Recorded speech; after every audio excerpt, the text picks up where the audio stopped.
All right, team. Welcome to this fortnightly's episode of the GOI Open Teaching Group.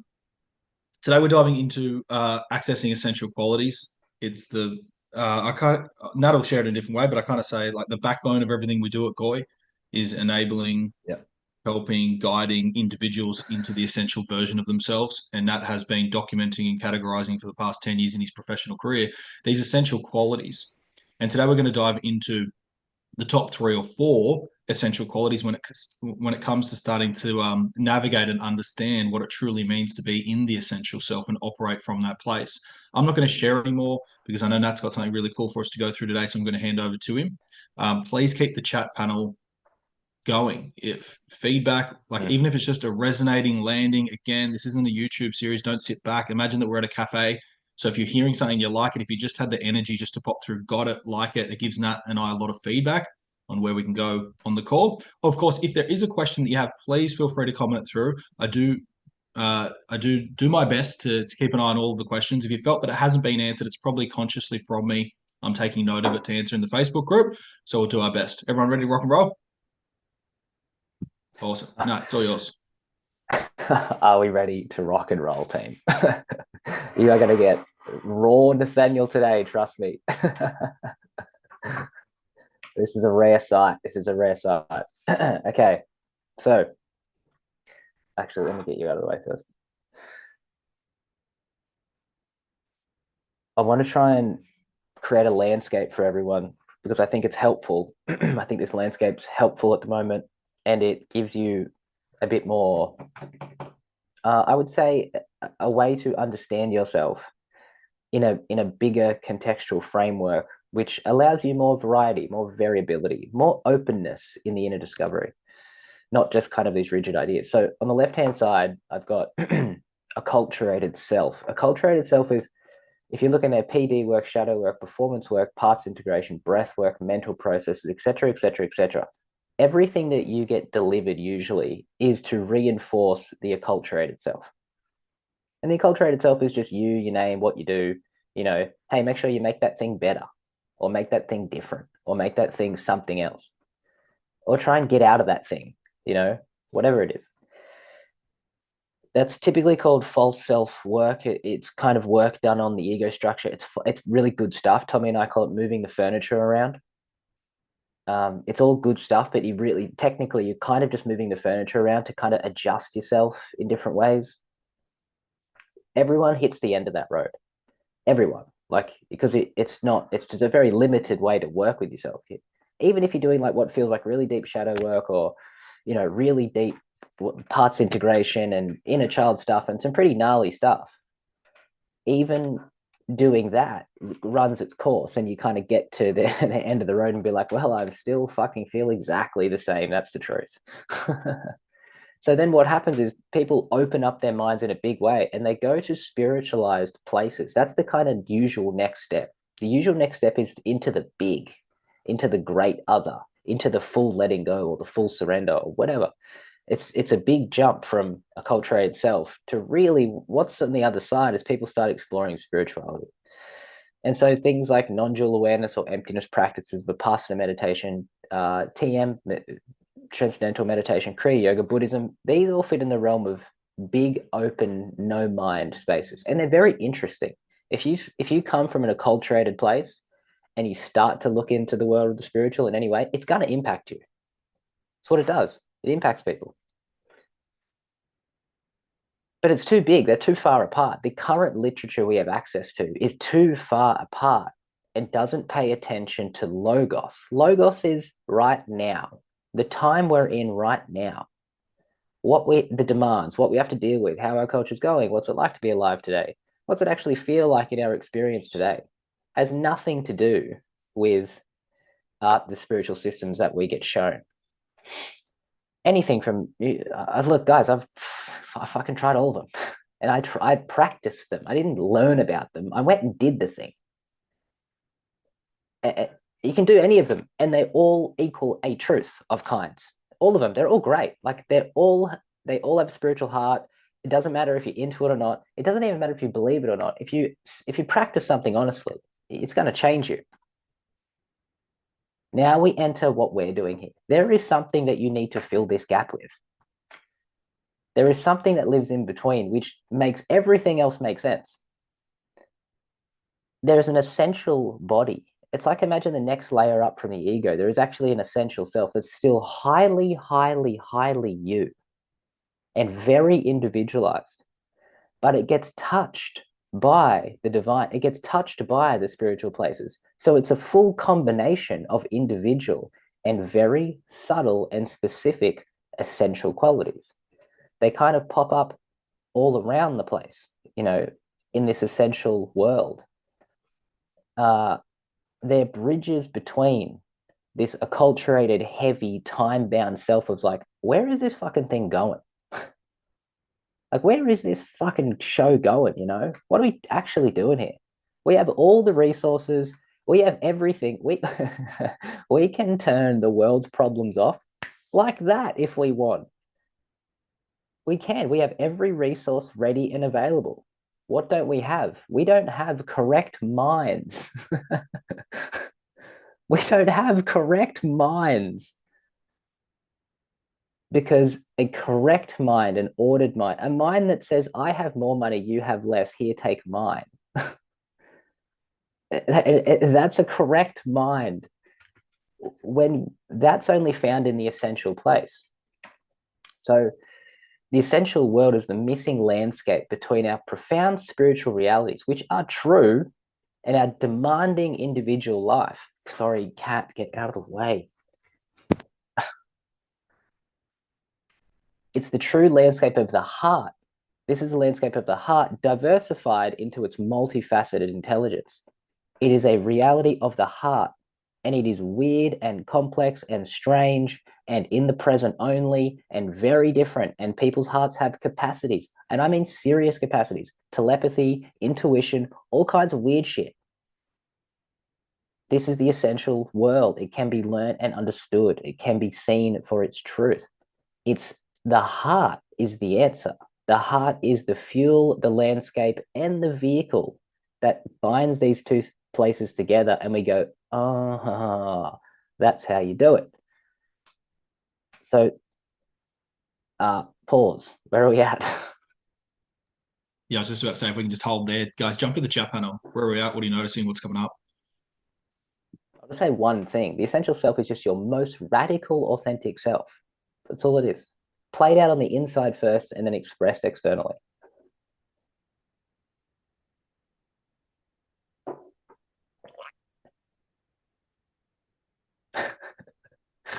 I'm, yeah.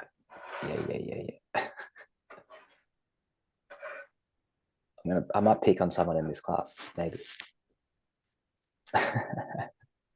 So multiple people just turn their video off, pretend they're not here.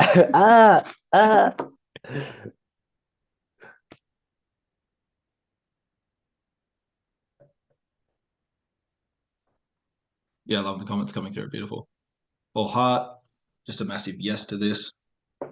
Oh, yeah. Okay, so these are great responses, but you all should be scared. Like, that's the right response. Like, this is hard going, and it's really important. It's exciting and important and pretty hard. So, well, let's go through some examples, some kind of live examples. Because what if this, right? What if you start to discover all these essential qualities? And here's a few, like essential guidance, essential trust, essential intelligence, essential capacity, essential will, essential want. You have all these different experiences that are experiences of the heart that get negatively reflected in the culture in a broken down way. Same essential quality produced in an external materialized way is damaging. Produced in an essential way is healing, growth driven, and weird. Because it's a very different experience. So, for example, there's someone on this call who has a very interesting essential self that has these certain capacities that are kind of semi non-human but make sense. But when she has to express that essential self, like right here, right now, it can be a lot. It can It can be a lot for everyone involved. So yeah, it's a cool space. It's interesting. It's hard. It's true. It's really, really fun. It's really fun. So let's go one by one here. I should have animated this, but I didn't. So we're going to do it all at once. We're going to start on the any questions first of all. Like any questions before. I don't want to assume and just move on.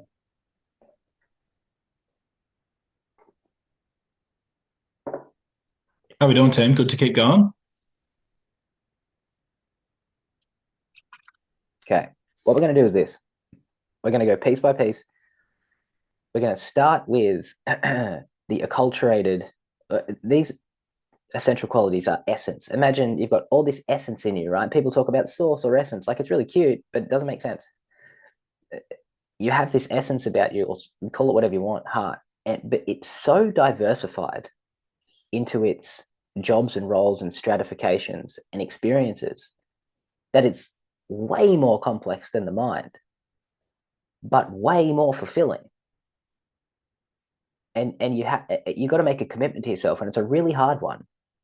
It's a really, really hard one. The commitment is I will turn my life into the most radical thing of presence, and I'll commit to that only. I'll be way less, because I'll be so present that I'll be touching on these essential qualities and just bringing truly, you can say, your best self forward. You'll never hear me use those words.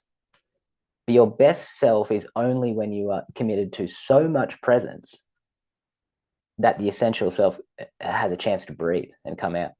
Tommy, you're laughing. Why? Just because you would never use the best self terminology because it's so watery and Or washed out. And someone punch me in the face. I would never say that. But this is it. This is how you do it. Cool. Okay, acculturated essence. We're going to look at what happens when these essential qualities, these essence pieces, get reflected through the cultural bubble, because the cultural bubbles, it just reinforces a lower self. That's all it does. Just reinforces a lower self. So what happens when these essential qualities break through and get mixed up in the world? Well, you have an essential individual. Imagine a more subtle body, and it's you, and it's real, and you can call it your authentic self. It's nicer to call it the essential self. Imagine it's the self that holds all of the other essential qualities. It's really you. It's unfuckable with you. All you do is you. No matter where you are, what person, doesn't matter. Social hierarchies out the window because we're just humans, and bang, there you are. And there is no guilt, shame, nothing. Rock solid. That's the essential individual. We crave that, right? We die for that. So when we don't know how does it show up in the culture? Crazy hunger for specialness, hyper competitivism. It's this drive to try and reach my essential individual that's being reflected through lower means. Like all narcissism is actually a reaching and not knowing how to get back to my essential individual. There's just, I'll do anything to get a sense of self, a sense of power, a sense of individuality. I'll do anything to try and stand myself out from the crowd, right? All spiritual systems are about not doing that. All of them. What I'm telling you, the number one thing you want to do in this Logos today is this essential individual is so damn unique that it has to be, if it's not going to be brought forward through essential teaching, it's going to be narcissism. It's going to be specialness. Like it's going to be that if you don't figure it out.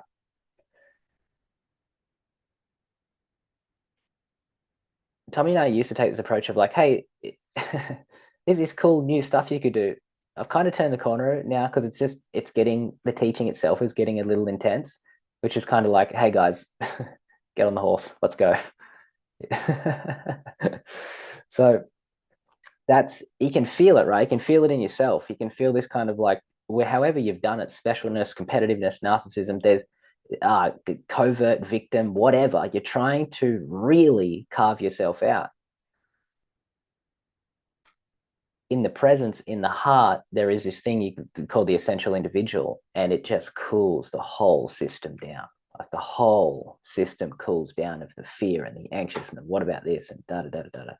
Anything from survival to specialness is just this core essential individual trying to find its way. So that's kind of step number one. It's why you can look at our culture at a large and see kind of really obviously that why it's all kind of fucked and it doesn't make sense is, we can look and just go greed, assertiveness, competitiveness, whatever. And we go, well, what's the problem then? And I'm not like a world fixer type of dude. Trust me, I'm more interested in this process. It's just a good question to ask. How do we end up there? The world has an essential self too. Like everyone's trying to find their way back to this at every level. You have hyper individuals in a material world that equals corruption all the time. Like our world is gonna just be corrupt forever. Ding, done, tick the box. Because everyone is trying to find this. Nat, can you speak to a little bit, because it's been pretty big teaching in our private community recently. Can you just speak a little bit more to this really this idea of specialness in the culture that we live in today, and this pursuit Yeah, and belief that yeah, we're all special? Because it's a really fine line between a hunger to be it is. special and the essential individual. Well, yeah, same drive, right? Same, it's the same core drive. How are you going to work with it? Are you going to let it pull you into inquiry and introspection and in the heart and really investigate yourself? Or are you going to get lazy and project it and try and be someone special? It's the same drive. That's what I'm trying to say here. Like, you're either going to get lazy and be out of self consciousness, or you're going to be with yourself honestly, authentically, presently in every moment and work with your actual experience. This is a call to arms for experience only. It's what you all kind of secretly crave anyway. This experience, experience, experience. You might hear me bang on all the time. Is what the culture does is it promises you experiences and then lets you down every time. Everything the culture has to offer has promised you experience, and it lets you down every single time.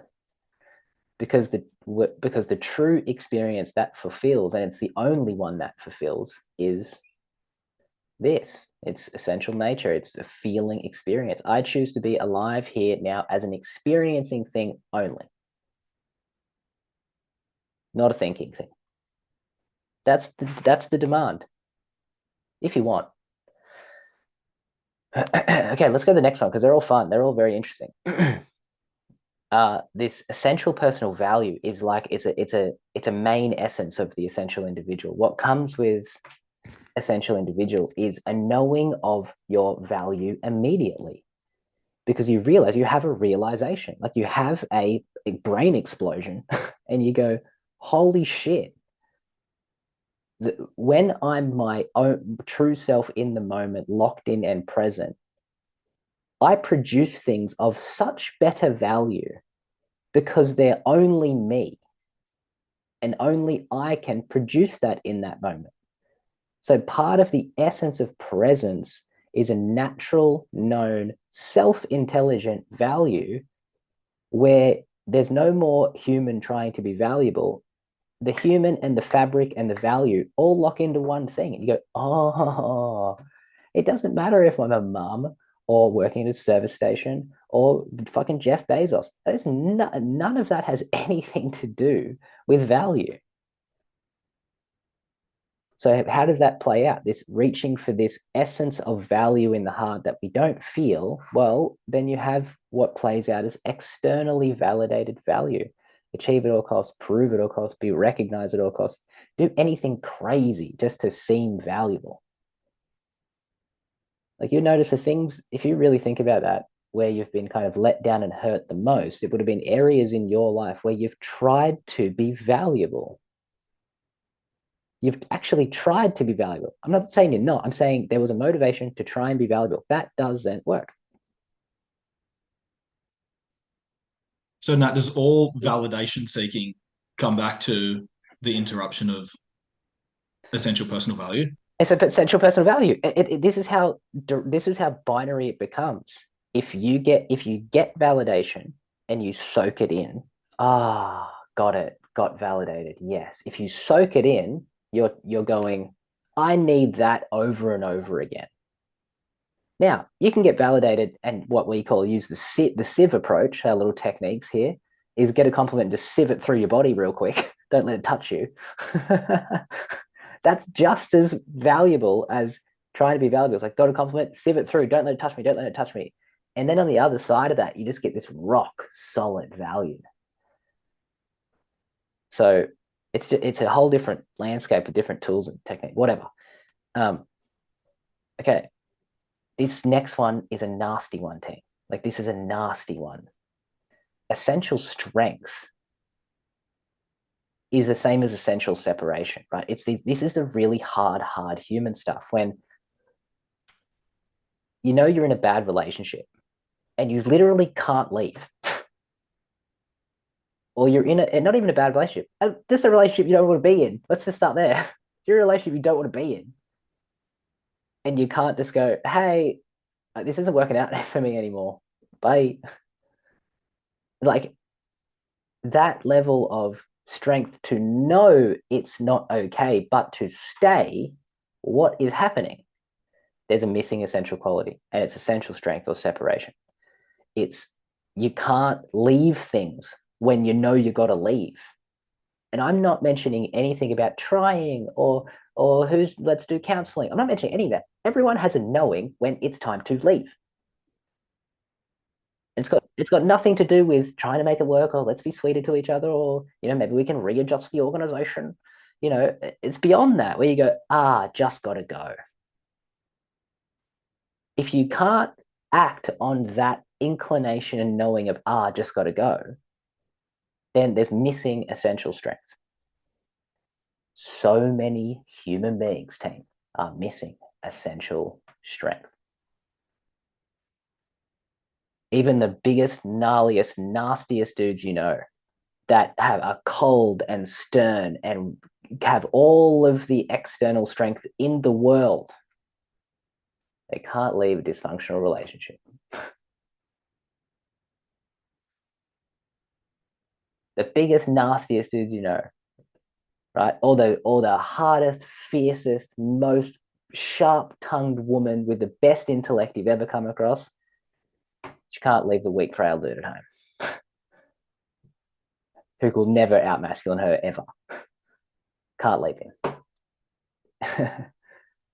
So that's very foundational stuff missing. When you don't have essential strength, well, you got to create it somehow. Wild addiction to power. Like, why do we see people who are really powerful, more and more and more and more power, more and more and more money? They just want more and more and more. It's because they don't have essential value or essential strength. Like, I'm so insecure with all this money. Poor me. I need more. I need more. That's insecurity and power, which is a lack of essential strength. Like, I'd just love to look Jeff Bezos in the eyes and say, "You're such a pussy. Go do something good." And just watch a frail old billionaire crumble. I'll probably get sued for the rest of my life. Okay, how are we doing here? On the essential strength one, the subtle and deep manipulation. Manipulation goes down layers of the human being, right? Like you can manipulate your behavior. You can be a bit sharp or a bit, excuse my French, but, whatever. But then we don't realize that we're also manipulating at multiple levels. If you don't have essential strength, then you can't separate from someone, and you can't. Then the result of that is you will manipulate that person. Like that is how manipulation happens. I can't leave you. I can't leave you even if I want to. Well, I've got to make this somehow doable for me. Twist the inner world. And you twist your world up, you twist their world up, and then there's unsolvable conflict and things get blown apart in irreconcilable stuff. Like that is, again, wrong thinking. So if you can't leave because you lack an essential quality, then you automatically start manipulating the other person. And it just gets emptier and emptier and emptier and drier and more desolate because there's nothing real happening except it's a twisting of reality that happens between two people. It's weird, hey? Like, because I've been doing this for a while, sometimes I come across people, and it only happens very rarely, but we'll enter into a conversation style where someone's got really deep patterning around defense mechanisms. And when they meet essential qualities, a really strange experience happens where, like, they can only go into manipulation cycles. So they start manipulating themselves because, well, I mean, they hit the mirror. So when they start manipulating themselves, I can feel the fact that they're like everything around them is bending, everything around them is distorting. So without essential strength, you can't leave people that you need to leave, and then everything around you gets distorted at a really, really deep level. How are we doing with it? How are we doing with this in general? Because this is pretty, we're right down in there. Is it still clicking for you? Had a couple of comments coming through. Someone sharing feels like I'm in that with my at the moment with with a family member. I feel bad for walking away. Yeah, family's tough. For sharing, yeah, or if they do Yeah, it's leave, they family. cop the blame. The other end up repeating the story again. Yeah, so common. That's the like Yeah, essential strength. lack of essential strength. Now, there's a strange thing about essential strength too. Like, it's very much a can you it's the essential quality that keeps your shit together. Like, when you say something, you do it. It's the essential quality of reliability. So, because to be reliable, really reliable, means you have to be really good at conflict. You have to say no, no, no to that, yes to that. So if you can't get your life organized, or you can't feel like your life's moving forward, it's likely you can't say no to things because there's, again, lacking that essential strength just to be a really clear no, no, no, yes, that right now, yes, you later, can I move you over there? Let's go. Now, That's a version. Yeah. just to confirm, the perfect example is obviously walking away from relationships, and someone commented through like this can also be work scenarios and leaving careers, etc., etc. Yep. But on the subtle Yep. level, this can be in a conversation with someone In at a a cafe, and you want to get out of there, and there's this Yep. undying need of like, hang on a second, I'll let them finish the story that I have no interest in. Oi, great example, right? Even a closer example.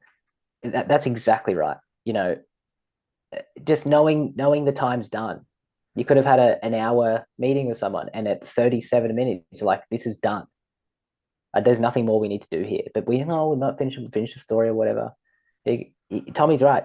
That's the perfect example. The ability to do that too. I used to hate leaving. And jump in the chat panel. Just give us your examples, team. Who's experiencing this? That we can't be that. I can't be the only ones. Otherwise, we wouldn't be teaching this. Mm, I used to hate leaving specific when someone was selling me a service. I could never leave until they were done, even though there was 100% I wasn't wanting or buying their yeah. service. It was a constant problem for me. I'd go look at a car or a house or like Oh, just a small product yeah. online, and someone's like, cool. And I'm like, shit, this is going to take You just 60 go. minutes to finish the convo. And I'll just waste that whole time waiting until the end. Like, yeah, I'll think about it. Yeah. Master, yeah, Yeah. somebody Yeah. commented Yeah. through, wow, yeah, I'm a master manipulator in that sense. Yeah, thanks for being honest. Yeah. Yeah. Nice. Nice. Nice. Oh, Okay. listen to this Last. comment. Sorry, Yeah. this is where this is the beginning of lacking essential strength and separation, which will lead to, as Nat said, manipulating the relationship over and over again. You just Nat and I are getting pretty black and white. You just can't do this moving forward. Here's the comment. It's beautiful. My roommate never shuts up, and I just sit listening endlessly. Just notice where that relationship's going to be in 3, 6, or 12 months. There's going to be a Who said blow up that? of some kind. Who said that? The one That and only Brady. who? That's the perfect example, right? When you just want to cut and bail and you can't, or like you just tolerate absolute nonsense. You don't have to. And it doesn't matter about wrong or right. It's like, if you think it's nonsense, get out of there.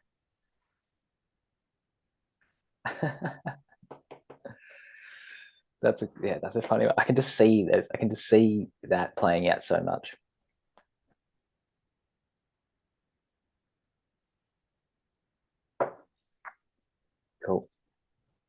the strength in this, guys. Like the real strength in this is if you understand essential strength. You know, if this was to really catch on as a clear understanding and truth of life, you wouldn't. You know what would vanish immediately? All of these things. Are you okay? Day, sorry day, blah blah blah blah blah blah. All those things that are marketing bullshit. Mental, let's look after everyone's mental health because are you okay? Let's check in. That goes out the window when you're essentially strong and you see someone and they're your friend. You go, oi, just notice that. What's going on? Its ability to discern where other strength is and where other strength isn't is so sharp that you can literally look at someone and go, they need help. Like that's the power and the shit we're talking about here. If this was to become a thing that everyone understood, all of those businesses would shut down immediately because they're businessizing the obvious.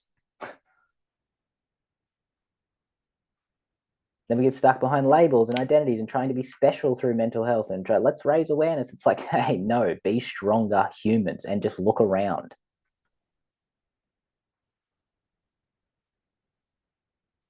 Cool. So, I mean, like, yeah, useful. Okay, last one, really gnarly one, because it's really easy in the personal development world to think we're always going to sweet places. The essential world is also not very sweet.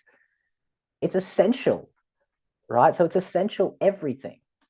You got to learn there's something called essential sorrow. What humans avoid more than anything else is pain, mental and emotional pain. We don't know what to do with it. And then we create all these crazy stories and metaphors around pain and breakdowns and going into the darkness and shadow. And we've got all this dark literature coming up and dark, which is good. You don't need it. It's much more interesting. You don't need to be a dark person and adopt the dark and la la la la la la. It, all of that is trying to show you that again, there's just an essential nature to the heart of sadness. Everyone's sad. Everyone's heart sad. Everyone's lost people. Everyone's been hurt. Everyone's grieving or not grieving. And if they're not grieving or being sad, they're really angry. Angry people are just sad that don't want to be sad. And then depressed people are just angry people who don't want to be angry. So you got depression, anger, sadness, grief, and then it gets weird. If you keep following that thread, you've got depressed people, why? Because they're not getting angry. You've got angry people, why? Because they're not getting sad. But sad people, why? Because they're not grieving.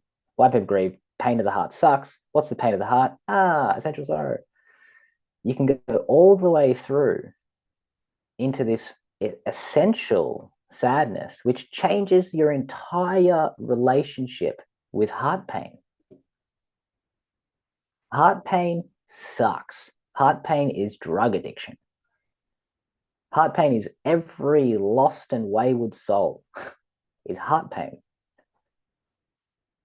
Inside the essential nature, what we're discovering, which is the landscape of the heart, then there's also areas that suck, but they have an essential side too. Amazing to learn. Amazing to learn how to be in pain in an essential way.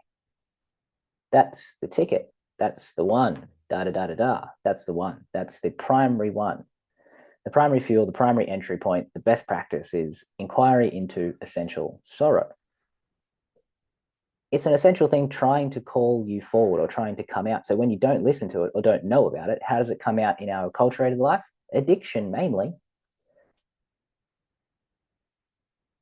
The lack of this knowledge has resulted in wild addiction. And like Gabor Mate and things like that, they're on the precipice. They're right in between. They're playing on the edge of kind of like psychology and spirit. Gabor's got this really nice, he's really beautiful the way he talks through the addiction space. And I'm sure you've all seen his stuff. He's really clicked into what's called the subtle awareness of the clear, what he's trying, I mean, I'm not going to put words in his mouth, but how we can overlap this is he's saying in a beautiful Gabor Mate way, there's missing transference of essential qualities from parent to child. That's all he's saying. There's missing essential qualities, so it comes up as asthma. There's missing essential qualities, so it comes up as loneliness. Like he's right on the edge. He plays right on the edge in that subtle psychology. To tip over into the weird, into the essential, that's like saying the same thing. We're just flipped over the other side. Mum wasn't attuned, right? Mum wasn't hugging me when I was younger. Well, then we didn't get a transfer. We didn't get essential love transferred. Then there's going to be a missing spot. If a father's overly disciplined, that child's not going to get essential strength. So there's going to be a missing spot. If the father doesn't express delight, like the little girl walks in and dad just goes, "Oh my God, you're my life." Like, "Oh my God, how do you even exist? You're so precious. What even is this little thing?" If that doesn't happen, then essential personal value doesn't get transferred. Because this child goes, "I'm the best thing in the world and I know it straight away. I'm so valuable. Look at me." But when the child doesn't get that because mum's busy and dad's working, they go, "Whoa, what am I then? Okay, maybe I've got to figure out how to be valuable. Hey, mum, look at me. Hey, dad, look at me." It turns out part of our teaching and our logos is we got to do this really weird work to try and recover this stuff in ourselves. It's weird work. It's more shamanistic than anything else. It's not spiritual. It's technical and it's subtle, but it has spiritual essence because of really how kind of damaged we are as people. Damage in the essential way. Damage in the essential way. So essential sorrow. It's a beautiful one. I'll finish up here and then we'll just talk. But essential sorrow is this: you get taken down into sorrow in such a deep way. It's like a drowning. Like it's full on. Don't get this twisted. Recovery of this stuff. It's challenging. You get pulled down and drowned because you accept, but you don't want to accept, but you go with it anyway. You take the leap of faith. Take me in. Essential sorrow takes you into its belly, and it becomes fractally psychedelic, pure energy resonance, textured. Like it wipes out the self. You go into the land of the myth. You go into the bowels of plant medicine. Like it takes you into these very, very interesting places where the tongue or the pen don't really enter. That's what I'm trying to say here.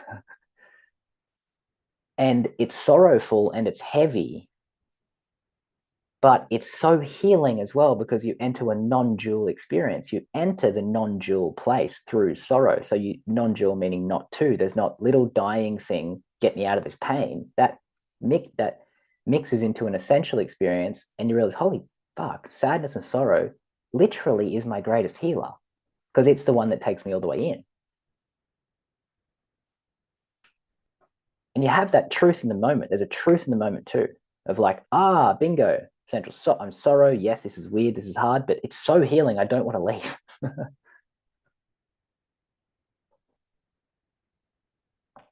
Nat, can you just speak to that? Because there's this common experience, you and I going through this, our FSD members and old members, that you just said it there, which is, this is my experience. And regardless of what the experience is, it's met with, when you're in the essential self itself and met with, and I'm not going anywhere. There's no more clinginess. There's no more get me out. What needs to be done? Where's the diagnosis? Which session do I need to have? Yeah. There's all stops. Can you talk to us about that? How you notice that you're in essential qualities, and we're speaking with clients. We notice they're in essential qualities, and they could be in severely deep pain, agonizing mental torment. That another doctor would be like, "We need to diagnose this now and get you medication." But they can say, "Get this guy out of here. Get him." And we can ask the question, "What, if anything, are you clinging to?" And often with someone with nothing, I just need to be here right now. Can you talk to us about that? Yeah, absolutely. So we're not selling you something grand and dandy. Right? We're selling you something pretty fucking hard.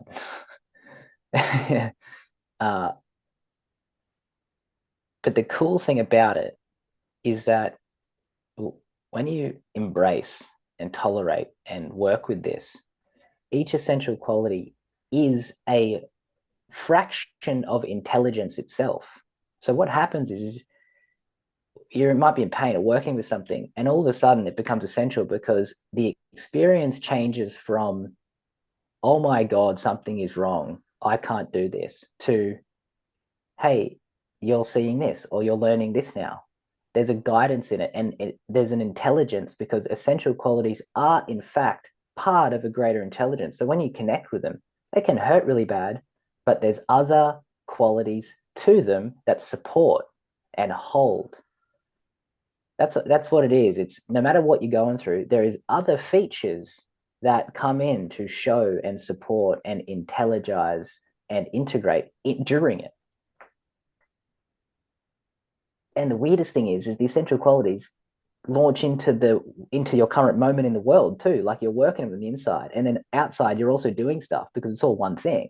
And you notice how they begin to organize your external world way better than what you could. But they're still you. That's the coolest thing. It's still you, felt as you, but experienced through the essential. You said a sentence there way too quick, and I saw Nicole got like an aha moment, so I'm going to repeat it for everyone, which is you said it so quick. Are you suggesting that the essential qualities can and will continue to organize the external world better than anything? Well, yeah, that's their job. That's Yeah. their job. Like everything has to be harmonized, and you can only harmonize from the inside out, and then it acts on the outside. You just got to have the balls to follow along. We're going to get a bunch of hoodies that just say "Don't be a pussy."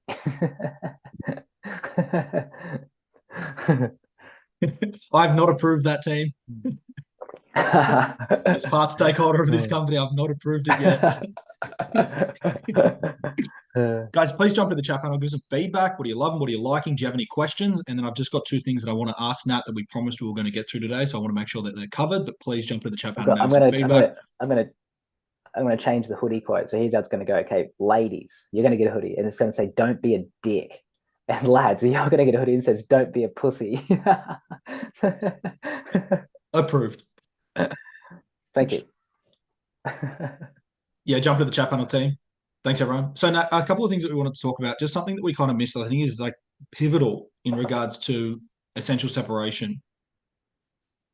A few comments came through earlier. Someone was sharing a comment, and all of a sudden, when we talk about essential separation, so many people go, their thinking is, oh, but don't I have an obligation to kind of like mediate the way that I say things to people or make sure that they feel safe? Or if they're not in a great mental space, make sure. So people often go straight away to like the other person. And we lack what we're going to dive into today, which is, Yep.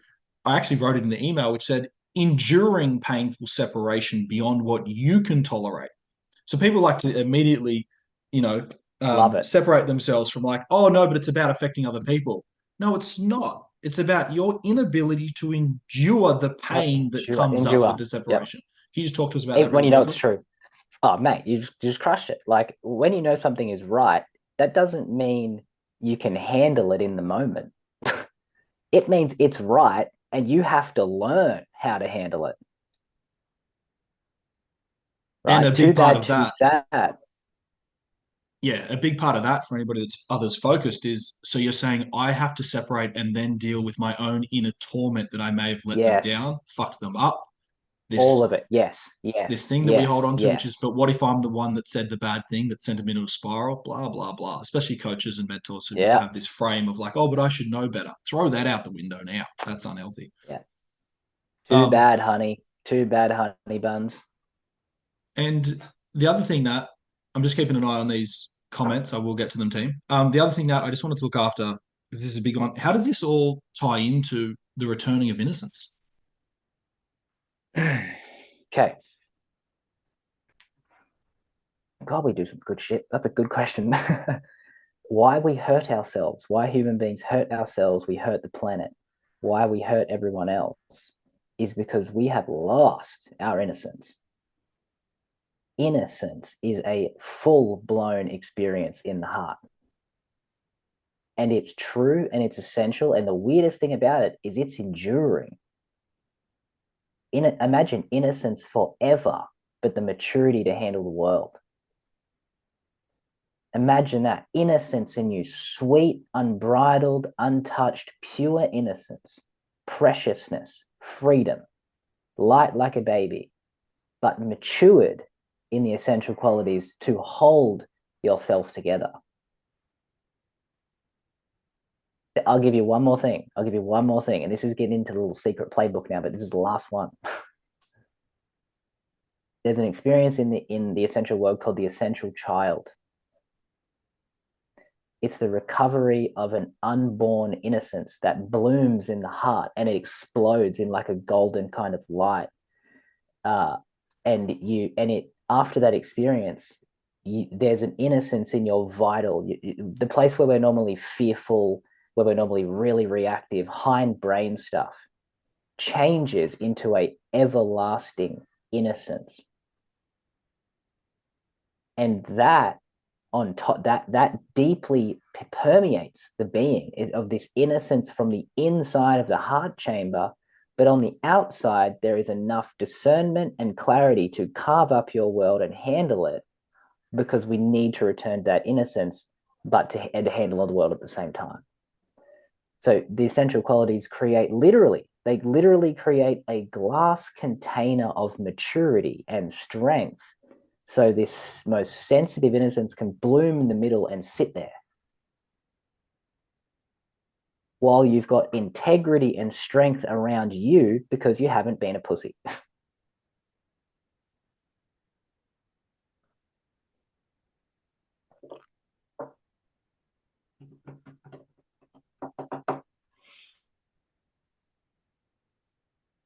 So the heart doesn't open. The heart sits on a throne. Literally, this is how the kind of subtle bodies is made up. Your heart sits on a throne. And the throne is made of markers of maturity, made of these essential qualities. You've got to build the throne of your own heart, put it all back together. Because when it's done, when the maturity is done, the heart goes crack, splits open, and then, well, we got a different conversation. That's a very, very wild journey. But the building of the throne is the most important thing of these difficult but true ways to live. And you fundamentally change forever.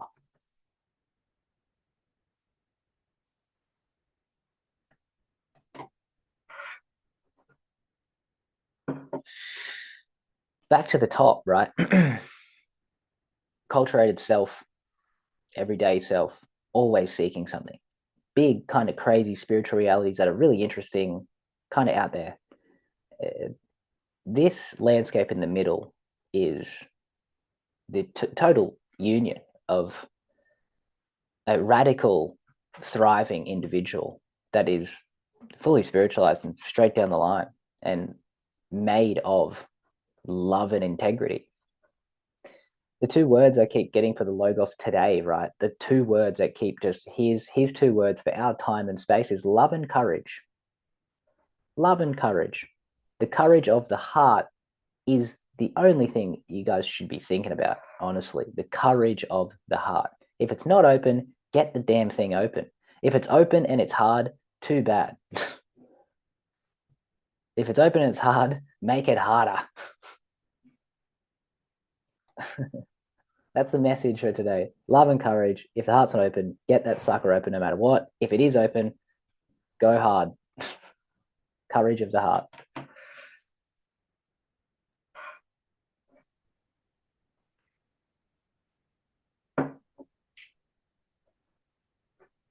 Jump to the chat panel team, give some feedback. How's today's class? FSD members, this will be recorded and uploaded to your membership area. And by the way, all previous classes are now available in there. So if you missed 2 weeks ago, you don't create your own reality masterclass, you can find it in there. Hey, Nat, wasn't going to do this, but I'm going to ask the team something. Who would be up for? Oh, we're Nat and I are chatting about it today.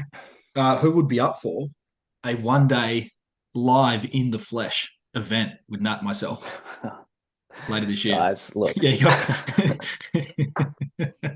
I love you all. It's not my favorite thing, but I'll do it. I'll be there with bells on. Live event. We'll dive hard and fast into the essential qualities and how to access them. Just get a little pulse. And we'll do them. We'll do them. I'll show you how to do them. Yeah, awesome. Thanks, Kevin. Renata's sharing. Fuck yes, that's the language that we like here. Yeah, Yes. yeah, yeah, yeah. Awesome. Fucking So, oath we do. Mel. Okay, great. Yeah, we got a heap of people that love that. All right, off we go to put it together. Yeah, off we go to fucking shit. Nat loves marketing work, guys. Loves it when I call him and say, "Hey, I need a couple of hours of your time." Help me out, team. Just bring your entire tribe, okay? Help us out. Sherilyn, so wonderful to have you here. Beautiful to meet you. If it is the first time we're meeting, I can only see first names, so great to have you here. Georgie, love that. Terry, fantastic. Great to hear. You're welcome, Lauren.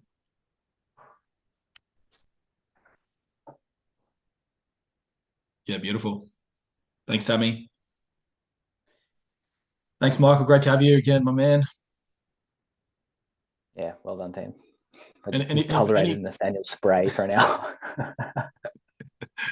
tolerate. Oh, Sherilyn, great. Thanks for letting me know. You're welcome. Yeah, thanks everyone. And please go if anybody's sitting on this call feeling really pulled in, you know that we've got the FSD membership, etc., etc. But if there's ever a moment of time where you're like, I just want to go to the source and you want to work with Nat or myself privately, please just hit us up on Facebook or send us an email and we can talk about doing some private work together. We'd love to work with Yeah, each and every one of you if we got the chance. we would love to, and best of luck. Nat, stop telling them how difficult it's going to be. No. That's real easy. Yeah, fuck that does sound like the worst option. Actually, just tell them that it's hard. Yeah, You're welcome, yeah, guys. yeah, I can't yeah. see any comments coming through. Big love. See you in a couple of weeks. Otherwise, FFSD members will see you tomorrow for our Evoke the Spiritual Impulse masterclass at 8 a.m. Bye for now.